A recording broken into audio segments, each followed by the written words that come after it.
سازش یا غلطی، پاکستانی میوزک بھارتی قرار، مہوش حیات ایپل میوزک پر برہم، امریکی کمپنی سے معافی کا مطالبہ۔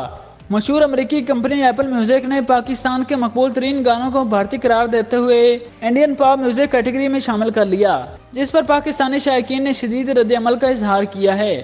شائقین نے مطالبہ کیا ہے کہ شرکت پر امریکی کمپنی نہ صرف معافی مانگے بلکہ واقعے کی انکوائری بھی کی جائے کہ سازش کے پیچھے کون ہے۔ امریکی multi national company apple music اور آئی ٹیونز نے کوک اسٹوڈیو کے بہت سے مقبول گانوں کو انڈین پاپ میوزک کی کیٹیگری میں شامل کر لیا ہے، جس کے بعد سوشل میڈیا صارفین نے بھارتی کمپنی کے بارے میں شدید رد عمل کا اظہار کیا ہے۔ پاکستانی شائقین نے اس امر پر افسوس اور غصے کا اظہار کیا کہ کمپنی نے کوک اسٹوڈیو میں عاطف اسلم کی آواز میں پڑھی گئی نعت تاجدار حرم کو بھی پاپ میوزک کی کیٹیگری میں شامل کیا گیا ہے۔ اداکارہ مہوش حیات نے بھی ٹویٹر پر اس بات کی نشاندہی کی ہے، جس پر بہت سے لوگوں نے ان کی حمایت کرتے ہوئے کمپنی سے معافی کا مطالبہ کیا ہے اور کہا ہے کہ وہ اپنی غلطی فوری طور پر ٹھیک کرے۔ مہوش حیات نے ٹویٹر پر امریکی multi national company apple music اور آئی ٹیونز میں موجود کوک اسٹوڈیو پاکستان کے گانوں کا اسکرین شاٹ شیئر کیا، جس میں انہوں نے پاکستانی گانوں کو انڈین پاپ میوزک کی کیٹیگری میں ڈالنے کی نشاندہی کی۔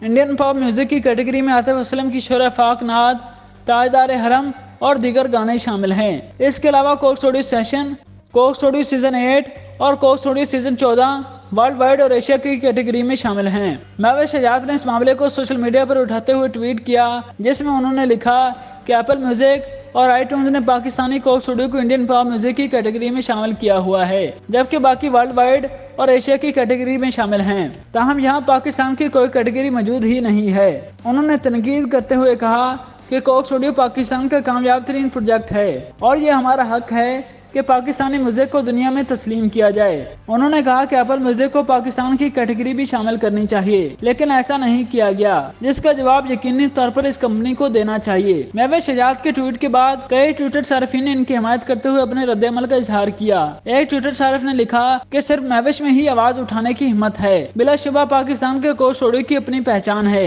اس لیے پاکستانی گانے بھی عالمی سطح پر تسلیم رکھنے کے مستحق ہیں۔ ایک اور صارف نے تبصرہ کرتے ہوئے لکھا کہ پاکستانی موسیقی کا اپنا نام ہونا چاہیے، صرف مہوش حیات نے پاکستانی میوزک کے دفاع کے لیے آواز اٹھائی۔ ایک اور صارف نے نشاندہی کی کہ اگر یہ انڈین پاپ میوزک کی کیٹیگری میں شامل ہے تو لوگ اسے زیادہ سنیں گے۔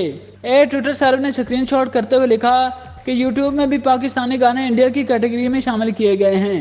ایک اور صارفین نے لکھا کہ یہ کسی انڈین کی سازش لگتی ہے، کیونکہ اس امریکی کمپنی میں بہت بھارتی باشندے بھی کام کرتے ہیں۔ اداکارہ صنم سعید نے مہوش حیات کی ٹویٹ پر رد عمل دیا اور ایپل میوزک کو ٹیگ کرتے ہوئے لکھا کہ اس مسئلے کو فوری حل ہونے کی ضرورت ہے۔ اس کے علاوہ بہت سے سوشل میڈیا صارفین نے مہوش حیات اور صنم سعید کی حمایت کرتے ہوئے کمپنی سے معافی کا مطالبہ بھی کیا ہے۔